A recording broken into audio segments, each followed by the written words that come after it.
Want help to grow your business? Download BRiN, the world's first business advisor in your pocket. To find out more, visit BRiN.ai or search the App Store today.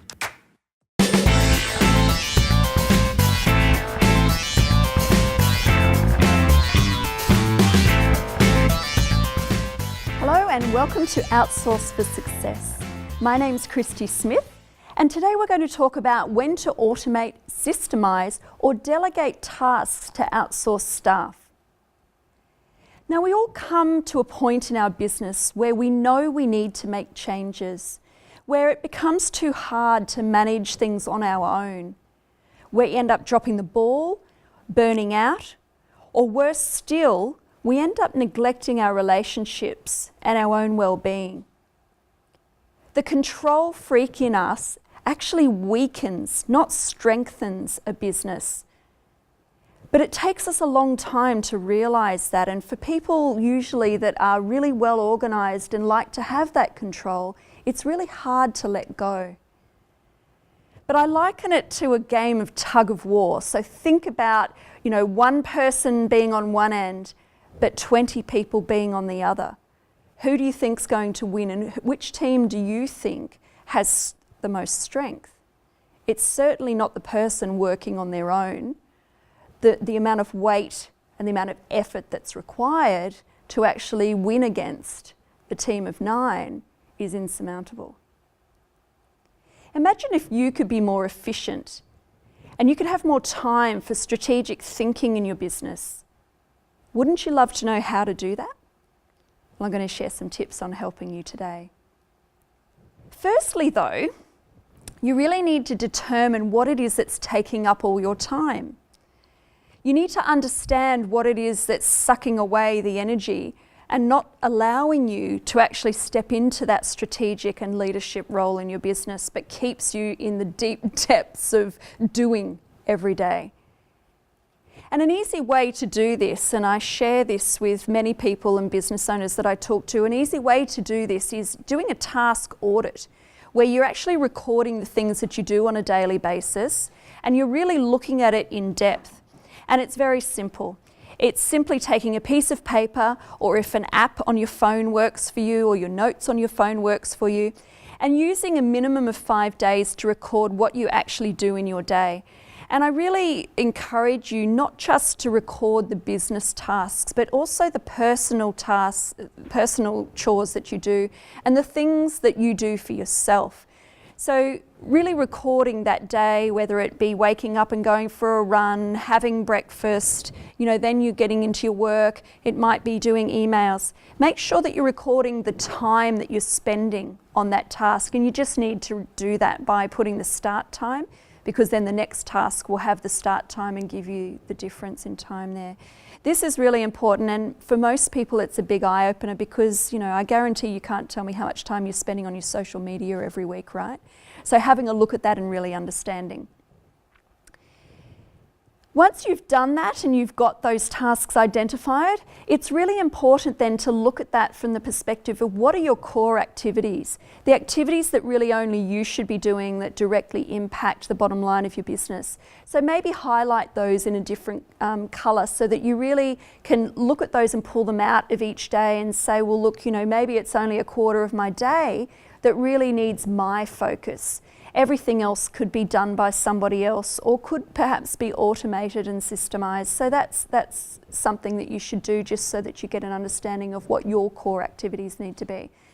The final step in this process is actually dividing everything into 3 separate columns. So whether that actually could be automated, it could be systemised better, or it needs to be delegated to a real person.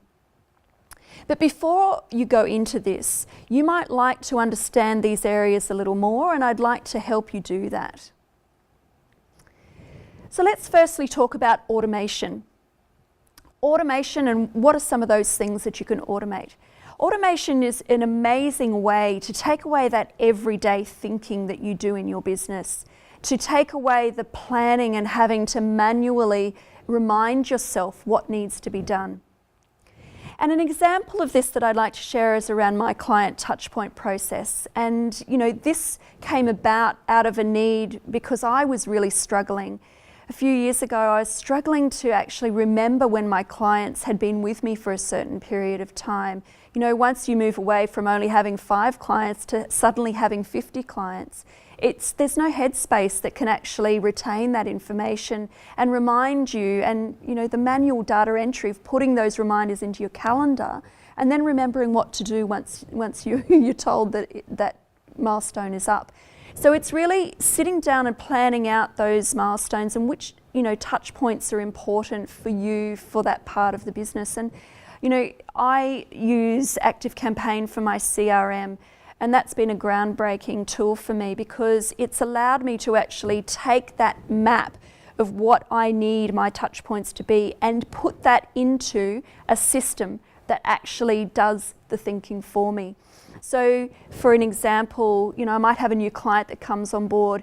The process is actually really easy. That client is tagged simply as a new client. They then go automatically into that touchpoint process. After the first day, they get sent an email to say congratulations on reaching your first day. That reminder gets sent to one of my team members to give them a call and say, how did it go? Is there anything that we can do for you? All of this is automated. And then along the lines, gaining feedback from our clients on, how's everything going? Is there anything we can improve on? That's all done via personalised email that I've already created when I first set up the touch point. So my thinking process is actually really simplified now, and I don't have to do anything until I'm prompted to do so. So that's one way that you can use automation. Some of the other ways that you can introduce automation into your business: think about email marketing and content distribution. Think about the ways that you can schedule those emails at times that you want to. I've literally just finished working with a client and we've done 27 emails literally for the rest of the year for her that will automatically go out at the dates that we've scheduled them to go out. She now literally had to spend a couple of hours on writing the content. We put it into the system and now we don't need to think about it anymore. Those emails will go out automatically. So it's a really good way of building a project, shifting it, putting it away, and then not having to think about it. Social media marketing scheduling is probably the biggest area that most businesses struggle with. There's a lot of time taken up in actually scheduling or even finding and creating the content. So you can actually automate a lot of that system by, using tools like Feedly, Buffer, Hootsuite, all of these amazing scheduling tools that allow you to prepare the content ahead of time, to actually pull the content from other sources, and then to be able to schedule that and forget and walk away. It's done.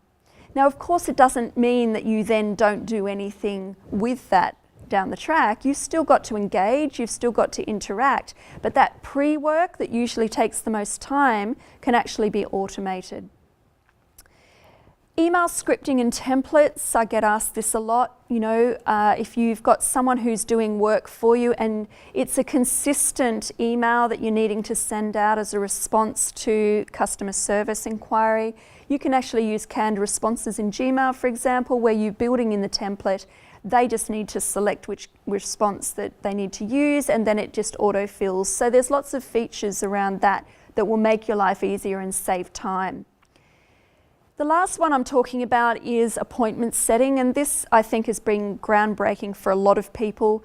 I currently use Calendly, which I love to pieces. I put it on my website. If people want to talk to me, they just click on it. They can see my availability on my calendar, and then they're able to make an appointment without even speaking to me, emailing me, having times going backwards and forwards to see whether we can match each other's space in our calendar. It's done.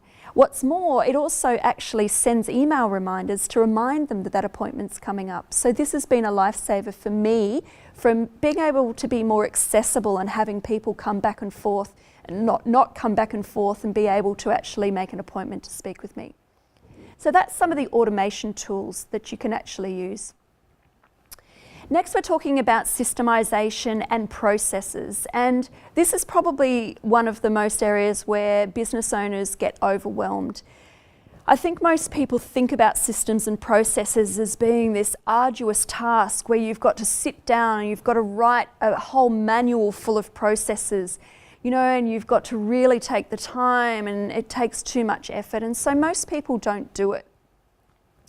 When you think about the best way to systemize and process your business, you've got to think about what's the most efficient way of doing this. And in some cases, even asking yourself, do I actually need to be doing this at all? Can I just ditch the whole thing? Is this really an integral part of my business, or is it just wasting time and taking up time? So if it can't be automated, you've got to think about the efficiency of what you're doing, and can it be done better? Can you implement ways so that the process is easier for you to actually do? Can you put something in place that, or use an app that makes it easier for you to actually perform that task? My suggestion around this is always keep it simple. Don't try to overcomplicate things, keep it simple. And don't wait. Most people say to me, well, when is the best time for me to actually do these things? When is the best time? To continue enjoying this presentation, download BRiN, the world's first business advisor in your pocket. To find out more, visit BRiN.ai or search the App Store today.